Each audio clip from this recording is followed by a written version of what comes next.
Shalom saudara, tema renungan kita hari ini adalah Merdeka dalam Kristus. Saudara, setiap tahun tepatnya pada tanggal 17 Agustus, kita memperingati Hari Kemerdekaan Republik Indonesia. Tentu kita tahu bahwa kemerdekaan bangsa ini diperoleh dari hasil perjuangan dengan darah dan air mata oleh para pahlawan yang rela mengorbankan segalanya. Bahkan mempertaruhkan nyawanya demi memperjuangkan masa depan bangsa. Karena itu setiap tahun di dalam memperingati Hari Kemerdekaan ini, kita melihat ada upacara bendera yang dilaksanakan di instansi pendidikan, di pemerintah, bahkan sampai di istana negara.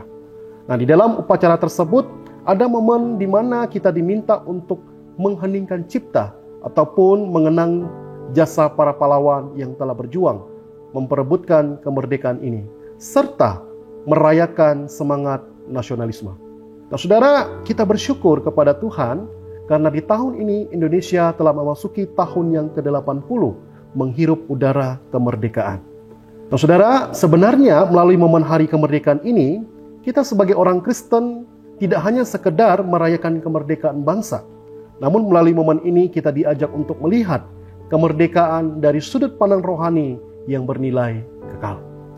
Saudara, Alkitab mengajarkan bahwa kemerdekaan sejati bukan hanya bebas dari penjajahan fisik, tetapi bebas dari belenggu dosa, bebas dari ketakutan akan hukuman, dan bebas dari kuasa maut.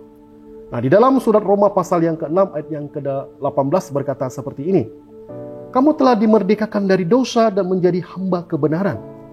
Nah, siapa sih yang memerdekakan kita dari kuasa dosa dan maut itu? Jawabnya adalah Yesus Kristus.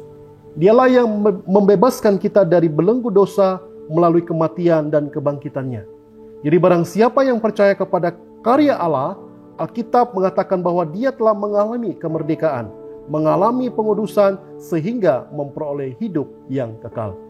Hal ini dicatat di dalam surat Roma pasal yang ke-6 ayat yang ke-22. Dikatakan, "Tetapi sekarang setelah kamu dimerdekakan dari dosa dan setelah kamu menjadi hamba Allah, kamu beroleh buah yang membawa kamu kepada pengudusan dan sebagai kesudahannya ialah hidup yang kekal." Karena itu saudara, kemerdekaan yang sejati dan sesungguhnya adalah bukan hanya kita bebas dari penjajahan fisik, tapi ketika kita mengalami kemerdekaan dari belenggu dosa yang menjajah kita selama ini, yang membawa kita kepada kuasa maut. Dan kemerdekaan ini telah kita peroleh secara cuma-cuma ketika kita percaya kepada karya Yesus Kristus yang telah mati dan bangkit untuk kita.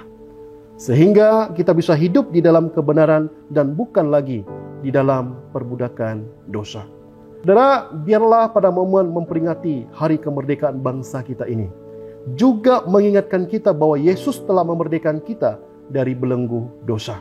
Dan Dia ingin kita memakai dan menghidupi kemerdekaan ini dengan hidup di dalam kebenaran dan kemuliaan Allah. Bukan malah menyalahgunakan kemerdekaan itu untuk melakukan perbuatan-perbuatan dosa. Seperti yang dikatakan di dalam 1 Petrus pasal yang kedua ayat yang ke-16. "Hiduplah sebagai orang merdeka dan bukan seperti mereka yang menyalahgunakan kemerdekaan itu untuk menyelubungi kejahatan-kejahatan mereka, tetapi hiduplah sebagai hamba Allah." Nah, saudara, seorang teolog yang bernama John Calvin berkata seperti ini, "Kemerdekaan Kristen adalah kebebasan rohani yang membebaskan hati nurani dari kuk hukum, supaya dengan sukacita dan kerelaan kita mentaati kehendak Allah." Artinya saudara, kemerdekaan di dalam Kristus bukan berarti bebas dari ketaatan, melainkan kita sekarang dapat mentaati Allah dengan sukarela, dengan sukacita, karena kita tidak lagi dihakimi oleh hukum. Jadi saudara, marilah kita menjalani kehidupan yang mentaati kehendak Allah ini sebagai wujud rasa syukur kita atas kemerdekaan yang telah Allah anugerahkan bagi kita. Karena itu saudara, marilah kita berdiri teguh dan jangan lagi kita hidup diperhamba oleh dosa, karena Kristus telah sudah memerdekakan kita dari belenggu dosa dan juga dari kuasa dosa. Amin untuk firman Tuhan. Terpujilah Tuhan.